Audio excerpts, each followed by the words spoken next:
My name's Elizabeth. Hi, I'm Shamie. And this right here is like a really good friend. She is practically family. And y'all, we are about to drop some knowledge on y'all today. Yep. Because we're talking about relationships. Dun, dun, dun. That's probably like a really bad tune, but you know what? We're just gonna roll with it. So we were just talking about a few things before, and so the reason we want to talk about relationships is because we were just thinking about like the things that we wish we knew back then, that we're like, man, like if I could go back in time, this is what I would tell myself. So that's pretty much what we're here to talk about. Yep, I mean, there's so many things that we wish we knew when we were younger, and we wouldn't believe anybody but ourselves. So this is us talking to ourselves.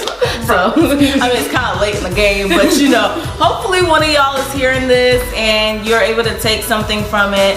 And the first one we're going to talk about is about having girlfriends. And so I was telling her, I was like, man, I was a female hater, okay? And and what I mean by that was I was just kind of like, you know what? I'm not gonna have female friends. Like, I had this stereotype that they were catty, they were fake. Like, why would I want to have someone in my life that might want to steal my boyfriend next week? And we'll talk about that one later. But it was just like, I just was not with it. And now looking back, like, I wish that I had developed those relationships, you know? Like, I wish that I had that bond, because you end up putting yourself in a place of isolation and you end up not having anyone to talk to. And honestly, females are the ones who understand what you're going through as a female. Like, I can't imagine going to a guy and telling him, like, what's up with my life, you know? Yeah, and for me, I did have those female friendships, and they got me through a lot of things, like you said. So many things I couldn't talk to a guy about.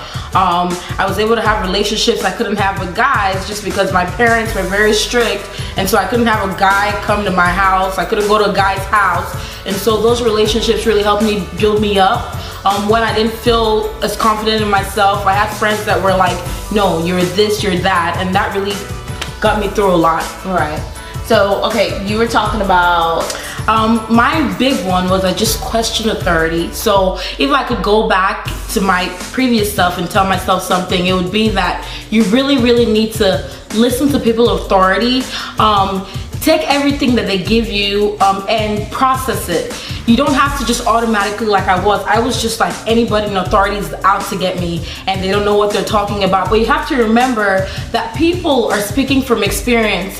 I know everyone always says, you know, I don't want to learn from my mistake, I want to learn from other people's mistakes. That's the best way to live your life. And instead of learning from other people's mistakes, I was like, oh, people in authority is this and that.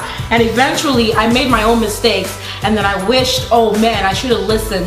So I'm not saying that everything that anybody tells you in authority you should do, but just listen to it, take it objectively, so that you can make educated decisions, so that you don't make the same mistakes as so many people ahead of you have already made. Yeah.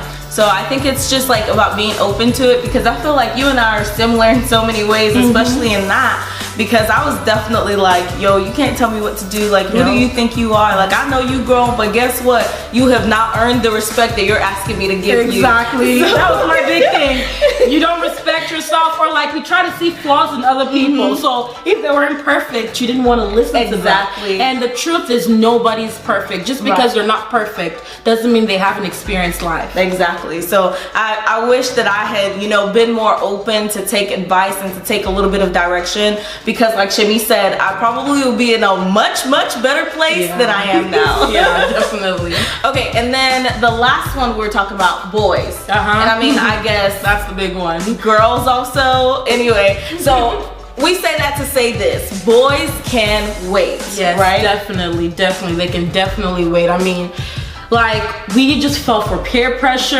We're like, oh, everybody has a boyfriend, so we need to have one.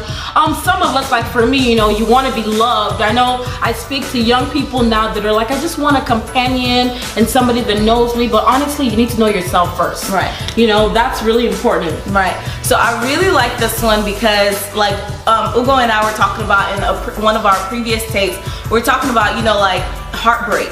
and how after my ex and I broke up, I just felt like into a period of depression and a period of where I felt like I lost myself, and it took me a very long time to come out of that. But if I had just been patient when it came to the whole boys thing, like if I had just taken my time and focused on myself and built my craft and my passion and gone after that, and I know like we were talking and it's like that what's the word, that cliche of like once you stop looking you finally end up getting what you've been searching for. And I mean honestly that's exactly what happened to me. We can both speak on that. When we met our husbands, you know, we weren't looking, we were just kind of like, I mean it's pretty similar, like I'm not interested. And so really, if you really wait and you develop yourself and you're a whole, you know, you'll get a more substantial kind of person, you know, because also if you're not really ready and you're not yet yourself, you haven't found yourself, that's when you get these boys that are like, you know, they don't have anything. They don't have anything to give to you. They don't have anything to provide. They just take